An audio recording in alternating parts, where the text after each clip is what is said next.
हम सब Hollywood movies देखते हैं और super hero science fiction movies में आपने ऐसे सुपर हीरोज तो देखे ही होंगे जो किसी भी चीज के आर पार चले जाते हैं। जैसे अवेंजर्स मूवी में विजन किसी भी चीज के आर पार आसानी से चला जाता है। तो क्या आज साइंस ने इतनी तरक्की कर ली है कि हम इंसान असल दुनिया में किसी भी चीज के आर पार जा सकते हैं? आज की वीडियो में मैं आपको यही बताऊंगा कि आखिर दीवारों के या फिर किसी भी सॉलिड चीज के आर पार जाना हमारे लिए पॉसिबल है या नहीं। इस वीडियो को बिल्कुल भी स्किप मत करना, क्योंकि आपको इस वीडियो में ऐसी बातें जानने को मिलेंगी जो आपको बिल्कुल चौंका कर रख देंगी। जॉन डाल्टन ने सबसे पहले दुनिया को ये बताया कि सभी मैटर यानी इस दुनिया में सारी चीजें एक छोटे से पार्टिकल से बनी है, जिसे बाद में एटम का नाम दिया गया। और एटम्स के बारे में आपको एक बात बता दूं कि किसी भी एलिमेंट के एटम में करीब 99.99999% हिस्सा खाली जगह होता है। एग्जाम्पल के लिए अगर आप एक एटम को पूरी पृथ्वी जितना बड़ा इमेजिन करोगे तो उसमें इलेक्ट्रॉन्स धरती के एटमॉस्फेयर के बाहर चक्कर लगा रहे होंगे और उसका न्यूक्लियस एक फुटबॉल जितना बड़ा इसके बिल्कुल सेंटर में होगा और इनके बीच में कुछ भी नहीं होगा। मतलब सब कुछ एक खाली स्पेस होगा।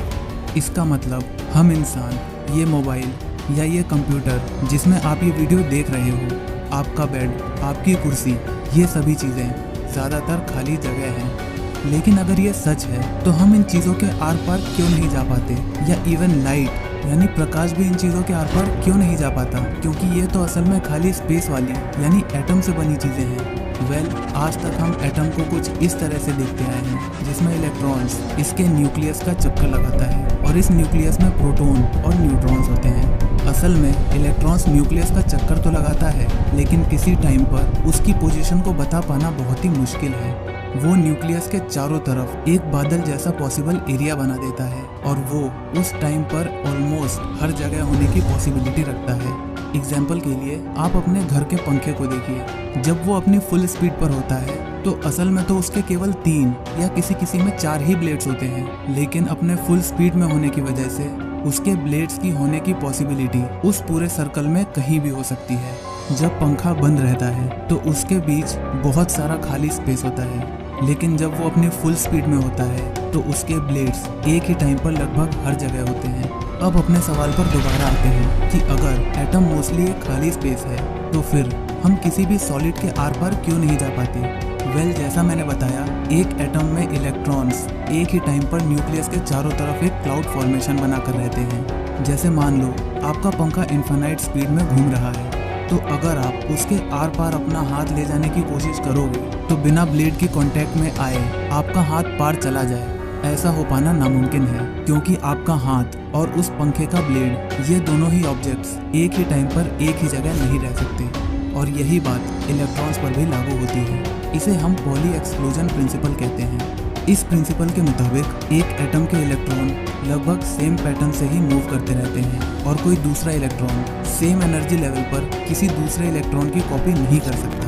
और हर इलेक्ट्रॉन का अपना अलग अलग और एक दूसरे से बिल्कुल डिफरेंट बिहेवियर होता है, यानी वो बिल्कुल अलग मूव करते हैं। इसी वजह से वो सारे इलेक्ट्रॉन्स न्यूक्लियस के अराउंड एक क्लाउड फॉर्म कर लेते हैं। और यही कारण है कि हम किसी भी ऑब्जेक्ट्स के आर पार नहीं जा सकते, क्योंकि एक ही टाइम पर आपके हाथ के इलेक्ट्रॉन्स और उस बॉडी के इलेक्ट्रॉन्स एक ही जगह पर नहीं हो सकते।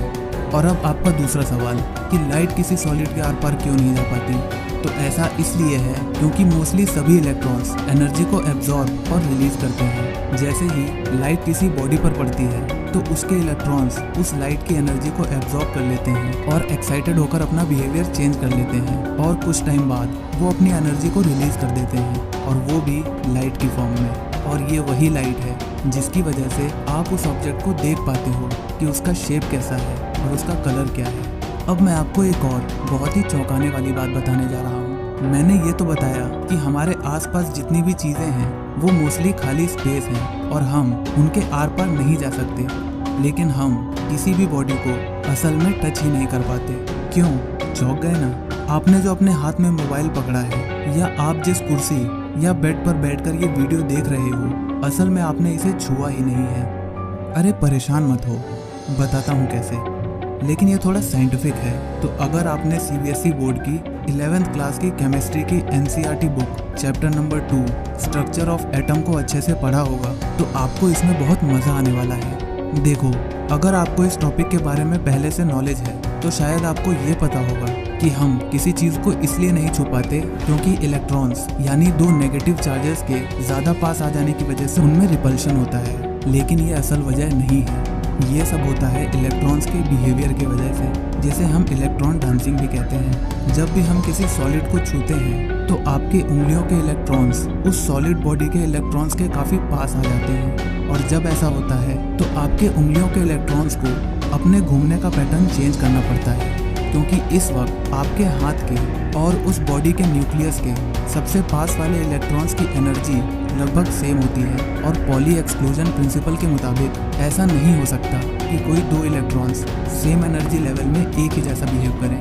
अब ऐसे में अपना बिहेवियर चेंज करके वो इलेक्ट्रॉन्स खुद को एडजस्ट तो कर लेते हैं, लेकिन ये अपने पहले से ज़्यादा एनर्जी वाले स्टेज में आ जाते हैं, और स्टेबल होने के लिए इन्हें अपनी एनर्जी को कहीं ना कहीं देना पड़ेगा। लेकिन इस टाइम ये अपनी एनर्जी को लाइट के रूप में नहीं रिलीज करते, बल्कि ये उसे एक फोर्स में बदल देते हैं जो आपको महसूस होती है जब भी आप किसी सॉलिड को छूते हो तो। और यही फोर्स हमें ये एहसास दिलाती है कि हमने इस बॉडी को छू रखा है। अब अगर हम कभी दीवारों के आर पार जाना चाहें तो वो हो पाएगा क्वांटम टनलिंग की मदद से। सिंपल शब्दों में बताऊं तो क्वांटम टनलिंग एक ऐसा जरिया है जिसमें एक बहुत ही छोटा सा पार्टिकल, करीब एटम के साइज का, वो किसी भी सॉलिड बॉडी में एक बैरियर पेनिट्रेशन नाम के एरिया को पार करके जा सकता है।